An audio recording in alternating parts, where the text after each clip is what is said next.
Major funding for this project was provided by Nutrition Education and Training Program, Bureau of Food and Nutrition Services, Louisiana Department of Education, the Louisiana Seafood and Marketing Promotion Board, and Chef John Folse and Company.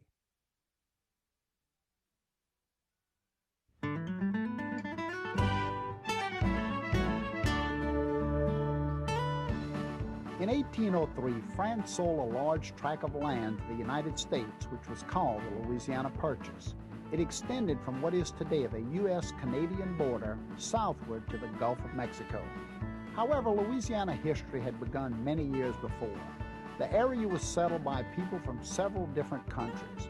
All of these groups made a significant contribution in helping to shape Louisiana's unique culture, even the way food is prepared in the kitchens of our state. Native American tribes such as the Chitimacha, Homas, Choctaw, and Cashadas had learned to live and prepare the food from resources that were available in the bayous. Spanish settlers contributed rice and seafood dishes. They also brought with them many of the spices that give Louisiana food its wonderful reputation.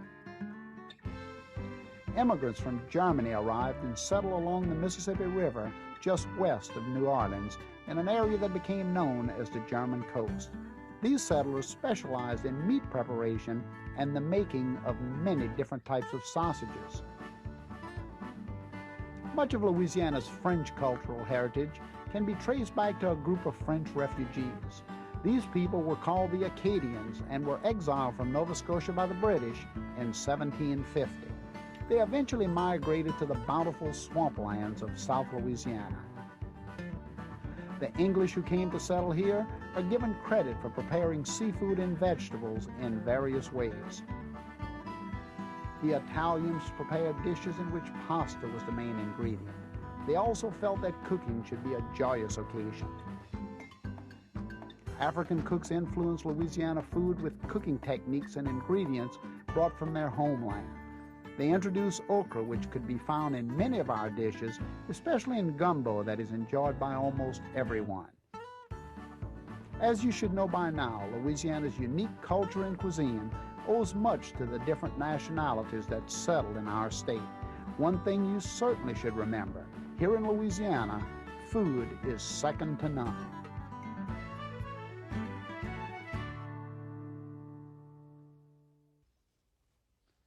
Hello everybody, I'm Chef John Folse, and I'm sure getting hungry. And I bet you are too, and I'm glad you stopped to visit because I've got a lot of my friends coming over and we're going to cook up lunch Louisiana style. John, is this what you were looking for? Hey, Louis, that's exactly what I'm looking for, my black iron pots. You know, in Louisiana, whenever we get ready to cook, I'm always looking for these black iron pots. They're the best thing in the world to cook with. Huh? What do you think? Well, what's cooking? Hey, you know, I don't really know. I've got a bunch of friends coming over. I've got about 6 of them coming. And I've started with this really nice bowl of salad. I've got a great salad coming, but I don't really know what I'm going to cook. They're all going to bring a little bit of their own ingredients, and then we're going to make it happen in the pot. Well, that sounds like fun. You need some help? Hey, you're going to stay right here and do it with me. Now, you know, one of the interesting things about Louisiana is that we don't ever worry about food because we have so much. We have the bayous and the rivers. Our subtropical climate gives us all these great fresh vegetables. And whenever we want to have a dinner party or we want to just get friends together, we don't have to worry about food. All we have to do is invite somebody. Hey, Jace, come on in. Here's one of my friends right here. How you doing, Jace? You know Louis? Yes, Good to see you again. Boy, I tell you, look at this great stuff. You think I'm worried about food? Look at this. There it is. French bread right here from the French influence in Louisiana. Nothing's better than this great French bread. Well, good. We're going to be able to break some bread together. That's exactly right. And look at right here, all of the flavors of Louisiana, the Trinity, onions, celery, bell peppers, garlic, beautiful. And I'll tell you one thing, this will make any dish taste fantastic. And even though I don't know what we're cooking, I know one thing, we can always use a little flour because in Louisiana, we begin with the roux. Jace, do y'all use roux in your house? You bet. That's one of the main ingredients at my house. That's right. You're Cajun French, and all of the Cajuns always start with a roux in the pot. And Louis, roux is equal parts of oil and flour, and we'll always take the oil and put it into the black iron pot. Why don't you fire that up for me? And Jace, let me just get this out of your way, and I'm going to put it right under the counter. And Louis, put the oil into the pot as we make the roux. And I'll tell you what, John, let's put a little bit less oil in this time and see how that comes out, okay? That's a good idea because less oil is a lot more healthy for you. In the old days in Louisiana, we used to use a lot more oil. Now, Jace, I'm going to put just about equal amounts of oil and flour to make the dark brown roux. And the roux is used to thicken soups and stews and all of those great things in Louisiana. And you know, you mentioned just now that you're Cajun French. The Cajuns came from Nova Scotia, Canada to Louisiana. But did you know that there was a lot of other Frenchmen who came from the French continent, from the continent of Europe, and they came to settle all over Louisiana, North Louisiana, South Louisiana, the Bayou country, and I tell you, Louis, they sure know how to cook. Seems like every time they're getting together, it's centered around food and music and entertainment. That's exactly right. Jace, what does your family do when they come together for entertainment? We boil crawfish, we make jambalaya, we listen and dance to the music. To that good music, you have a fado dough. You see, Jace even said it. They sit around and have jambalaya and boiled crawfish. Food is always the central theme in Louisiana cooking.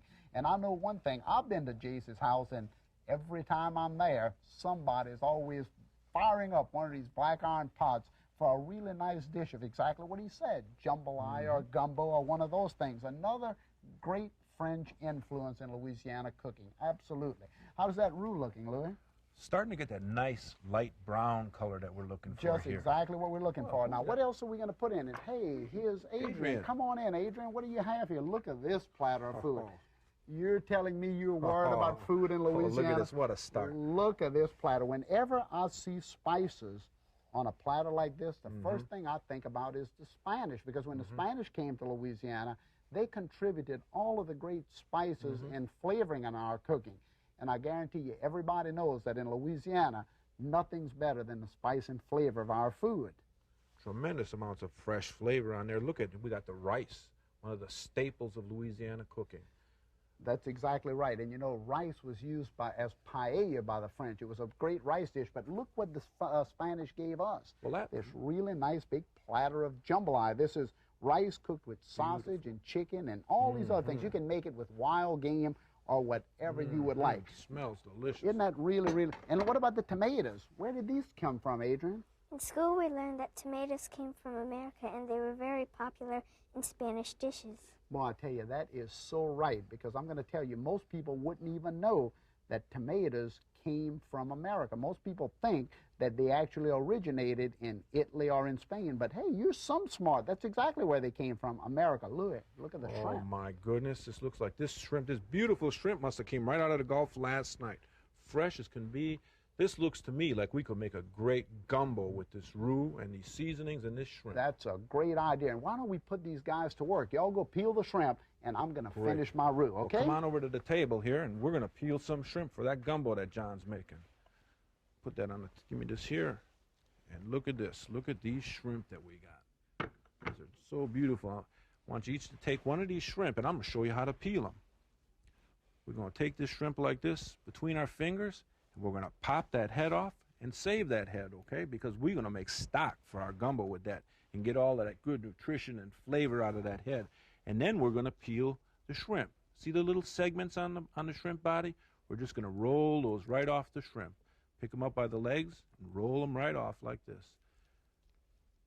We're going to leave the little tail on, and we're going to pull that vein. See this vein right here? And we're going to clean that.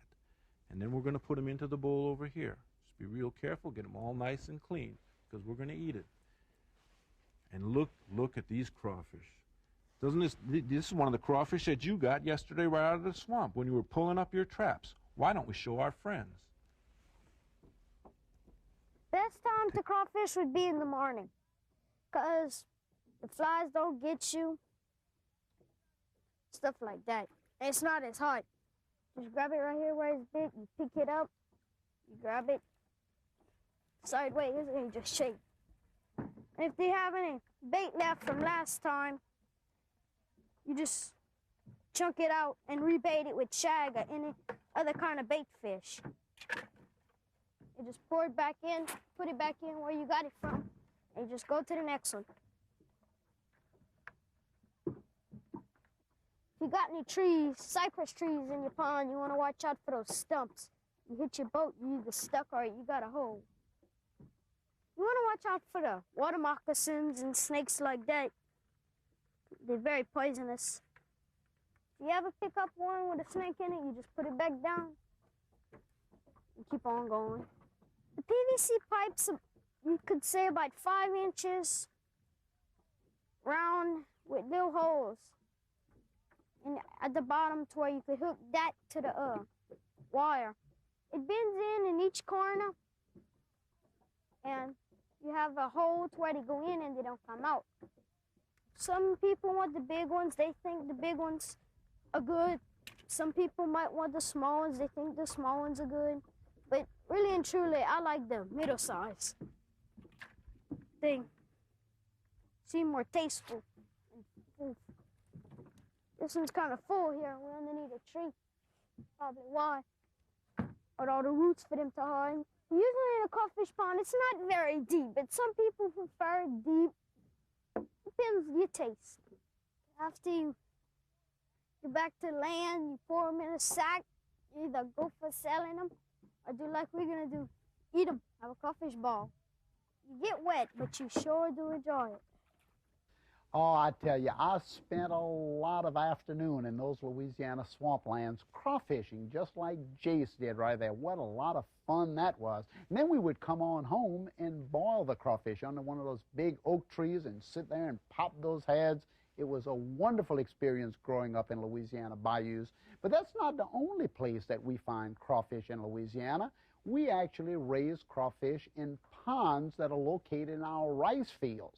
Because in Louisiana, we have a really great rice industry because we eat rice with everything. You saw the jambalaya, that's a rice dish, and one of our premier dishes we eat every Monday, red beans and rice. And nothing is healthier than beans, you know that. And when you put them on a nice big platter of rice, hey, let's do it right now. I've got some red beans right here. I'm going to put it right on top of the rice the way the Creoles and Cajuns of New Orleans have been doing it for so many years. And what would red beans and rice be without a nice big link of smoked sausage? And you know, smoked sausage reminds me of some of the other cultures that came to settle Louisiana. It was the Germans who actually brought the beef and the pork, the lamb, the chickens to Louisiana when they came to settle in the late 1600s. They settled right outside of the city of New Orleans. They knew a lot about making sausages and hams and all the great things that we do with meat. So if it's meat, it had to be from Germany when they came to settle Louisiana. Also, the British had a big, big part in Louisiana foods. The English came and settled the northern part of our state, and they taught us all about gardening. They were great farmers, and they showed us how to lay out the rows and how to really put in the nice vegetable crops that we love to eat in this subtropical climate of Louisiana. We could grow vegetables all year long because of the temperatures here, and it was the British that showed us how to cultivate those crops. But what good would those vegetables have been if we couldn't get them to market? And it was the Italians who came to Louisiana that showed us how to go out into the fields and cultivate all these wonderful vegetables, put them in boxes and on carts, and take them on into the cities and set up those beautiful markets where we could pick up all of our great vegetables and bring them right into our homes and have fresh vegetables every day of the week. So you can imagine there was a lot of cultures that came together in the Bayou country that gave us not only the knowledge of cooking, but certainly gave us the way that we do things, showed us how to do it, and certainly those great Germans and British and Italians made it happen for us in food in Louisiana. You know, we in Louisiana are very fortunate because we're able to get fresh seafoods from the many acres of wetlands that are found in our state. Seafood is very nutritious for you to eat because it's low in cholesterol, especially if it's prepared in a manner other than deep frying. Also, our warm climate allows us to enjoy fresh fruits and vegetables almost all year round. Beans and peas, along with green leafy vegetables such as mustard greens and collard greens, are not only delicious to taste, but they are extremely healthy for you to eat. People in Louisiana are able to enjoy the many food resources that are available. And not only are these foods great to eat, but they're extremely healthy for you. I tell you, it's wonderful to live here with all of our great foods. Louis, how's that shrimp coming? My gumbo is just about done. We're just finishing up here. Well, Louis, I tell you, bring them on over, and we're going to add them right to my gumbo pot. I want you to take a look in here. My dark brown roux has gotten just to the perfect color. Perfection. And you remember that trinity, onion, celery, bell pepper? All them flavors? I added in all that of one those great pot? in that one pot. That's what makes our cooking so special. And then I've added water, and that's what's going to give me the soup that I need. And, you know, there's only a couple other things I have to put in it. Well, not only did I bring these beautiful shrimp from the Gulf, we brought some of the crawfish from the swamp also. I tell you, we're going to add that right on in, and then right here. And Louis, I tell you, this is just fantastic. So that's my gumbo, and now I can just put a little bit seasoning in it, salt and pepper, or whatever else. It's going to be absolutely fantastic. Put a little bitty old shot of spice in there I hear for me, someone Louis. at the door. Oh, hey, I must be getting more food. Hey, it's Marilyn. How you doing, Marilyn? Look at this big, wonderful basket full of more food, and you were worried about food. Hey, how can you be worried? Did I make a believer out of you yet? Look at here. Sassafras leaves. Marilyn, this is one of the greatest flavorings and spices that your ancestors gave to the early settlers of Louisiana. You know, we would take the sassafras leaves, which grow on one of the big trees here, and we would dry it, and once it was dried, we would just kind of pound it out and make a seasoning, just like salt and pepper, that would go right into our gumbos. What did y'all use the sassafras for? The roots of the sassafras to make the tea. The sassafras tea. You would take the roots of the sassafras tree, dry it, and then boil the root in a little bit of hot, steamy water, and it would make a really nice drink. Do you know what we call that drink today? It's called root beer. Now, you know why? From sassafras root. Nothing better than this really good spice. Louis, look at all the other stuff in the basket. Oh, look at the beautiful colors. We got some corn, squash, beans, the three essential ingredients that the Native Americans gave to the early settlers. That's exactly right. And I'll tell you what, I know of a great vegetable dish we can make with this. Let me guess. Okay? Tomatoes, corn. That's right. Has to be maque choux. It's got to be maque choux, and I'm going to tell you, it is a really, really good corn dish. And look, here's some pecans. Louis, why don't you take this on over to the table and shell these pecans, because we're going to make a dessert with this in just a minute, okay? Well, I've got some help over here that we can do with these pecans. Okay, go ahead. You know, pecans, John, you know, the early Louisianans not only ate the pecans for the meat itself, but we made coffee out of them. They made pie, pralines, you all know. You smoked meats with the shell. We made that famous divinity fudge. I know you all had that. Oh, Lavatia, look at here, more ingredients. You know, Lavatia, I've got a friend of mine, Louis, who's peeling pecans over here. A minute ago, he was thinking that we would have nothing to cook with, and I just keep getting more baskets of food. I'm going to tell you, these are really, really nice. You know what? Let me get this out of your way, and I'm going to put it right on my counter here. And Lavatia, you see this vegetable that you just brought me in this big basket? This is called okra, and 200 years ago, until your ancestors arrived here in Louisiana, this vegetable did not even exist in this country. You know what y'all called it? My ancestors brought this okra from Africa, and they called it gumbo. They call it gumbo. You know something? You just solved one of the greatest puzzles probably in Louisiana cooking, because you know what they call this soup right here? Gumbo. They call it gumbo, and the main ingredient for that gumbo is okra, and that's probably where the name would have come from. Your ancestors, when they came to Louisiana, brought with them a great knowledge of a lot of different types of cooking. They were experts at open fire cooking, being able to put a fire on the ground and roasting meats, but to be able to go out and harvest the fresh fruits and berries that grew wild all over Louisiana. They were experts at that. And why don't we just take a little bit of the okra or the gumbo and put it right down into the pot. Why don't you stir that around for me, because we're making gumbo right now. And another thing that is very, very famous in Louisiana is our sugar. This right here is sugarcane syrup. Do you know where syrup comes from? It comes from the sugar cane that grows on the side of the road. That's exactly right. You see those big sugarcane fields all over South Louisiana's highways. And that is exactly where the sugarcane syrup comes from. And I tell you, I want to share a little piece of film to show all of our friends how you make cane syrup in Louisiana. Let's take a look at it and show them what it looks like, okay? Look at here. We're harnessing up our little bitty old mule. Now, this is the way cane syrup was made, about 100 or so years ago. You can see our old mule being harnessed here. This is at Grant Syrup Mill. This is in Grant, Louisiana. It's up in North Louisiana, and they grow sugar cane, and every year around Thanksgiving, because we harvest sugar cane here in the fall, sugar is always harvested right before Christmas. And in the old days, you see the cane on the ground right there. It almost looks like bamboo or cane reed. You see that? It's right there on the ground. Then we would take it and put it into the old mill, and the mill would squeeze the juice right out of the cane. You can see how that cane is coming out really nice and flat once all of the juice has been extracted from it. Have you ever seen this done before? No. Never, but I bet you've seen those big old sugar houses along the side of the highway today, huh? This is just a little bit different. This is I'm getting a taste of that really nice sugar cane juice. It almost tastes like apple juice or fruit juice. But once that juice is squeezed out of the cane, we take it and we heat it up right on top of a big wood fire. This right here is a skimmer paddle, and I'm skimming all of that stuff that's floating on the top. That's just some little juice that's coming up to the top, and I'll skim it off. And the juice of the cane is boiling until it gets really nice and thick. And once it gets thick, we put it in the can, and it's going to be fantastic.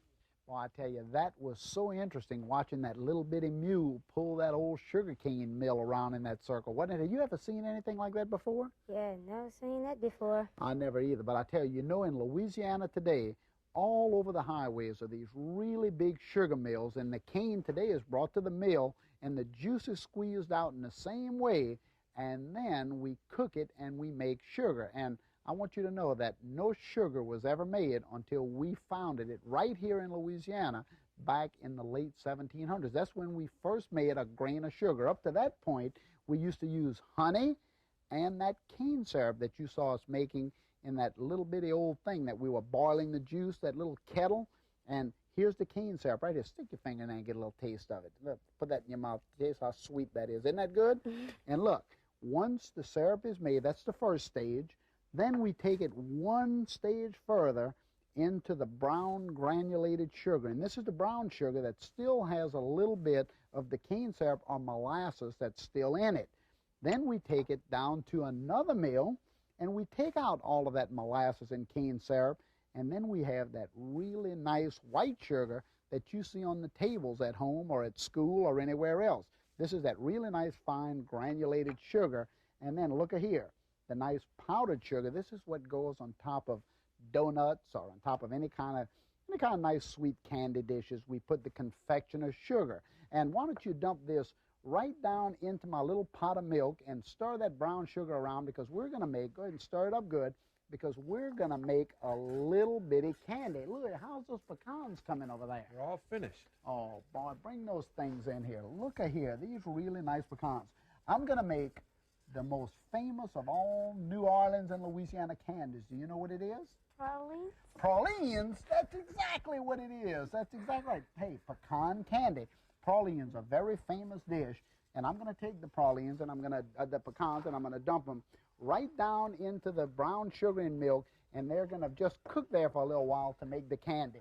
But did y'all know that sugar occurs naturally in fruits? You don't have to get it from pralines or any of these sugar candies. You can go out and pick these really nice berries. This is a great thing to do with your mother or your grandmother. Go out and pick up some of these wonderful berries. There's strawberry farms. You can pick up strawberries. And, of course, hey, what's better than a nice peach, huh? Look at that, huh? You kind of look like a peach. Boy, it's a great little thing. So you don't have to have all of that sugar. We also can get sugar in beets and in plums, all of these wonderful things. But, of course, hey, I love the praline candy. I just don't eat too much of it. I much prefer a peach to bite into. So that's all of the candy and the berries that we're going to do. Louis, the gumbo is just about ready. How about coming on over, set the table, and I'm going to serve up a bunch. Okay, get me your plate right here, and I'm going to go ahead and serve you up a nice big batch of that gumbo. Take a look at this gumbo. Look at the shrimp, and what do you call that nice green vegetable? Gambo. Gumbo. That's what gave the dish its name. Now go down and put you a little bit peaches and bread. Look at here. Are you want a big serving of gumbo or a little one, huh? A little one. A little one, okay. I'm going to give you a little serving. Well, I'm glad because I want a big one. Okay, right there. And get you some peaches and bread and some of that nice salad down there that Louis got. Okay, a little bit of this. And I know you love gumbo, made with that dark brown roux from the French.